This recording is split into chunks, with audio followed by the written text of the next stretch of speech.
Kalau bisa, kalau nggak bisa mah ya udah kecil lagi nenek nonton.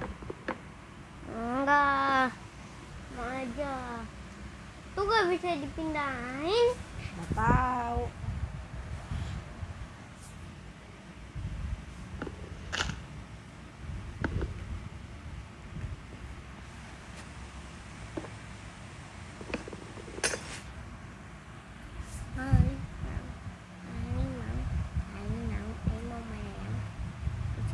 Di sini ada banyak.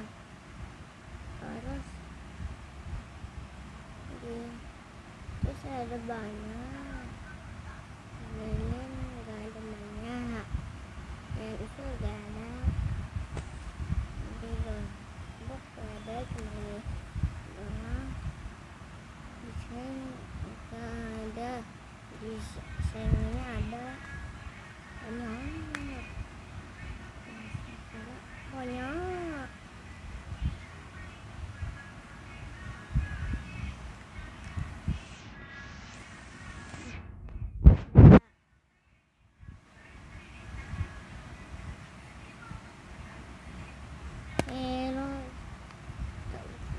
Orang lahir bisa melambai. Harimau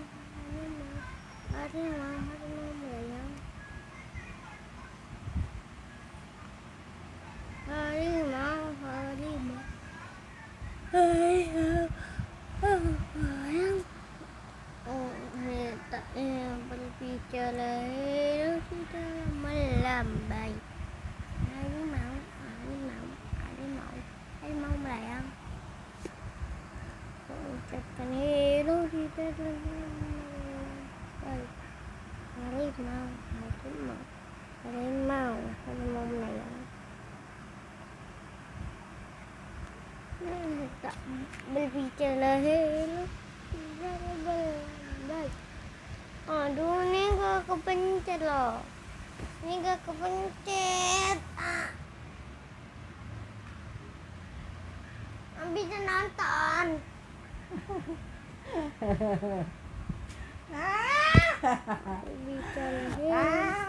Suka ngerebut nenek jadinya nggak bisa.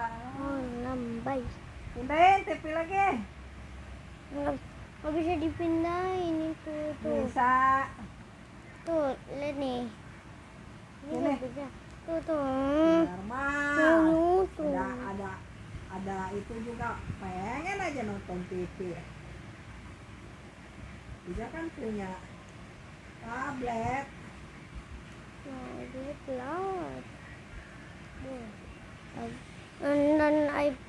nonton di tablet mau bosen pengen main game.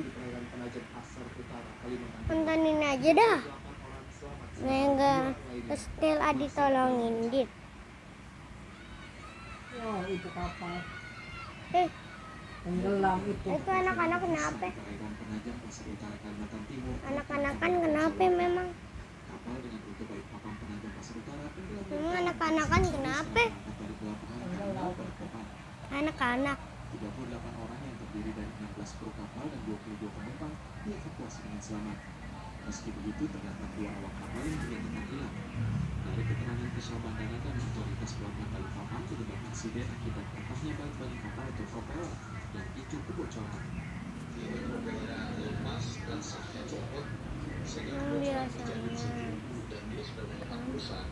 Biasanya kan begini.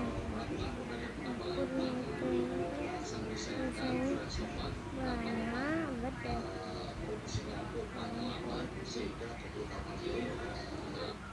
Berbicara hello melambai. 8 penyelam gabungan dikerahkan untuk menyisir lokasi perairan kapal karam. Sementara drone memantau dari udara. Yani Mantini melaporkan dari Penajam Pasar Utara, Kalimantan Timur.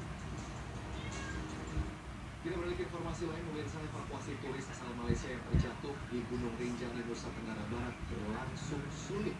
Memakan waktu hingga 8 jam, korban ditemukan meninggal dunia di jurang sedalam 80 meter.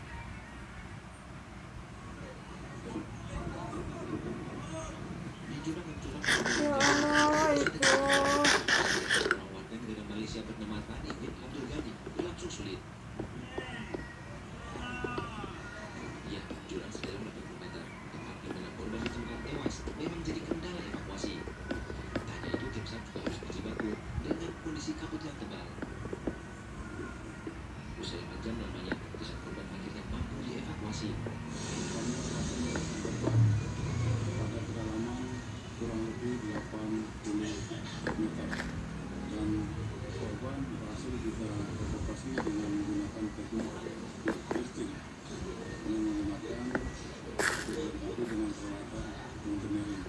Bermudi menuju laut itu terjatuh di Gunung Rinjani akhir pekan lalu saat hendak turun dari Danau Segara Kamar melalui jalur Tendian Senaru.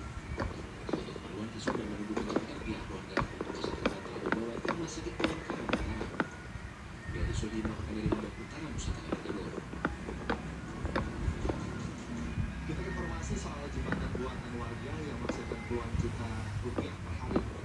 Nah, kendati terancam dibongkar karena tidak mengantongi izin dari BWSS Citarum, jembatan buatan warga di Karawang, Jawa Barat masih beroperasi dan tetap memungut biaya. Ribuan pengendara motor dan pejalan kaki yang setiap harinya melintasi jembatan perahu berplat besi di Karawang, Jawa Barat harus mulai mencari rute baru. Pasalnya, jembatan buatan warga bakal dibongkar jika tidak mengantongi izin Balai Besar Wilayah Sungai atau BBWS Citarum. Jembatan yang dibangun sejak 15 tahun lalu dinilai melanggar aturan pengelolaan wilayah sungai. Apapun bentuk perusahaan dan pendaya gunaan yang ada di wilayah sungai itu semuanya harus izin. Pengurusan izin itu tidak sulit selama berkasnya lengkap itu 7 hari selesai. Aduh, Cak. Udah bobok. Usaha orang. Jembatan perahu membantu masyarakat dari desa Anggarita menuju desa Parung Mulya. Sebagai gantinya, setiap pengendara membayar Rp2.000 setiap kali. Tahunya nggak nyampe Audi. Biar mau main sekarang. Sedangkan bagi mobil dan kendaraan besar harus menggunakan jembatan makan. yang dibangun Pemkab Karawang sekira 1 km dari jembatan perahu. Pemilik Makan kendaraan nasi, bisa apa mencapai Rp1 setiap makan? harinya. Tim Liputan melaporkan. Makan apa ya? Dari informasi haji pemirsa sekira 22.000 jemaah calon haji asal Ini Indonesia. mau ngerebus telur dulu ya? Sedangkan jemaah Apa? Ada sayur aja, kejar mah itu separohnya pedas. akibat stroke dan TBC yang diderita. Digoreng aja dah telurnya. Enggak. Direbus. Ya. Rebus dulu ya. Embarkasi Surabaya, Jawa Timur. Ini ngerebus telur dulu ya. Seorang jemaah calon haji asal Tulung Ada Agung sayur yang mau, sempat sayur? ditunda keberangkatannya ke tanah suci karena sakit Mau. dilaporkan Punya dosa. tempe. Ada tempe Pria ada. 40 tahun itu Mau. menyebutkan Oke, nafas terakhirnya Boy. usai menjalani perawatan di RSUD Haji Surabaya minumnya karena air sakit putih. stroke dan TBC yang diderita. Kemarin udah es teh. Menurut panitia penyelenggara ibadah haji atau Kemarin udah es teh. Hari ini air putih. Air putih aja ya, Bos. Bos. Ya biar sehat.